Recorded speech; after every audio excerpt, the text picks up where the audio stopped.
Welcome to this week's edition of Gumpy's Grassroots Roundup. And hey, what a week it's been. Well, there's me thinking that the beast from the east was Gethin Jenkins when he was hungry and hadn't had his dinner. So the snow has put stop to many of the games, but we do have some reports from around the Principality this week. Some, first of all, from the weekend of the Six Nations on the Friday 23rd before the Wales Island game. In Division 1 West, Gorseinon hosted Llanelli Wanderers and the visitors stole the spoils, winning 29 points to 19. And in Division 2 East, on that Friday night then, St Heledd hosted Ynys and they won 24-14. Of course, Wales went over to Dublin and unfortunately came back empty-handed. The Irish now looking on for a first Grand Slam since 2009. There was other games over that weekend though, and Phil has kindly asked me, Phil, to not give a mention to one game in particular. I'll try and keep true to my promise though. Welcome to Gumpy's Grassroots Roundup.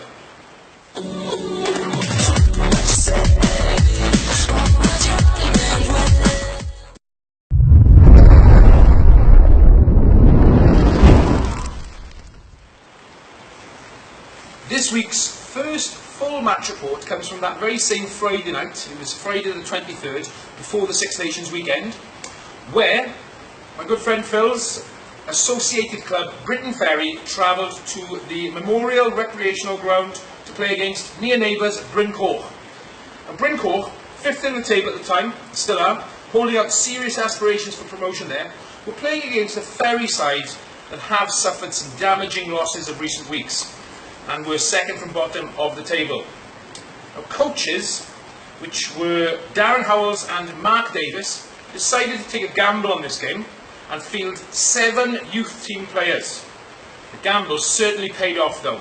In the first 2 minutes, second row Kerry Wyatt dived over the whitewash to score Britain Ferry's first try. The second try followed shortly after by Ross Jones, and the extras were added by Mike Arnold. Bryn Coch though came back into the game in the first half with an interception try to keep the scores finally balanced 14-7 at the interval. The second half started much as the first half did, with good interplay from the Ferry centres, both whom were youth team products of course. Kieran Brennan went out wide for the score. And the Ferry were pushing closer and were held up time and time again on Bryn Coch's line, edging for that bonus point try.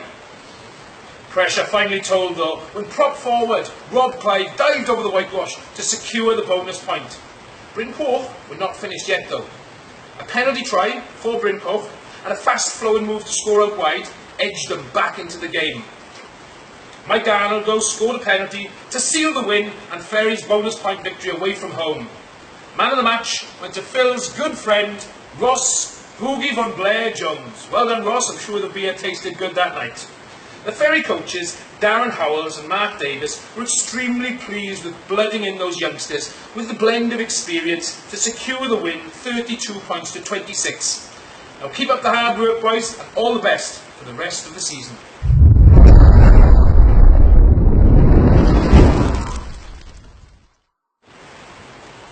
This week's second match report, believe it or not, comes from a game that was played this weekend.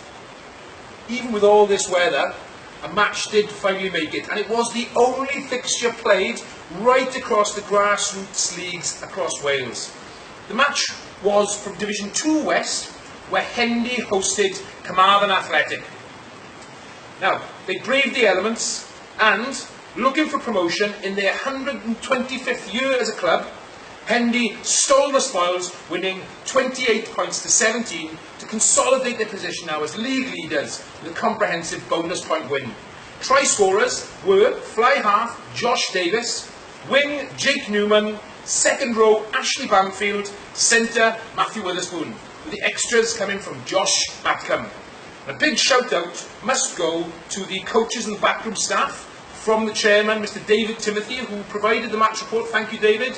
And of course, the club volunteers, Darrell and Wyn Rees, Di Davis, for helping with the post protectors and the flags in all sorts of weather, and the crowd as well that turned up and showed support for their local grassroots clubs. And lastly, Anne-Marie, for the clubhouse grub to keep the boys warm and fed afterwards. Well done, Anne-Marie, and keep up all the hard work now for the rest of the season.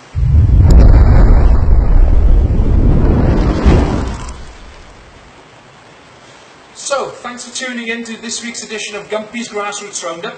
Now, as I mentioned, Hendy against Carmarthen Athletic was the only league fixture that was played this weekend across the Principality. However, there were some other games, and one in particular, my good friend, Mr. Ford Cooksley, braved the elements and faced down the beast from the east when playing for the University of South Wales in the University Cup against Loughborough. And they secured the win there in all sorts of horrendous elements, 51 points to 32. Well done, Ford. Now get yourself warm, pal. And a huge congratulations and shout out to the Flynn family. Young Mr. Jacob Flynn, who I have had the pleasure of seeing grow as a rugby player from boy to man and come through the ranks at my local club, Aberafan Harlequins, was flown out to warmer climates to join the Wales Sevens team at the HSBC World Series to win his first cap against England in the Wales Sevens side. Now his teammates from Aberafan Harlequins, growing up through the schoolboys and academy youth there, what did they do? Went straight down to the airport, jumped on the next flight to Las Vegas and joined young Jacob there for warmer climates. Well done, boys, and that's what it's all about, isn't it? I mean, band of brothers, really is. So thanks again, as I said, for tuning in to Gumpy's Grassroots Roundup. Now, Phil, I know I promised I wouldn't mention it, but, I mean, how can we not? I'm sure our old friend, Mr. Jim Hewitt from Kelso must have given a rousing speech to the Scottish boys before last weekend, which really must have led through to... What?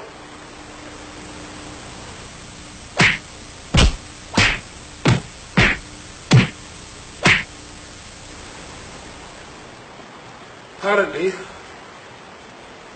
Phil doesn't want to talk about last week's result against Scotland in the Six Nations. Tune in next week for Gumpy's Grassroots Roundup.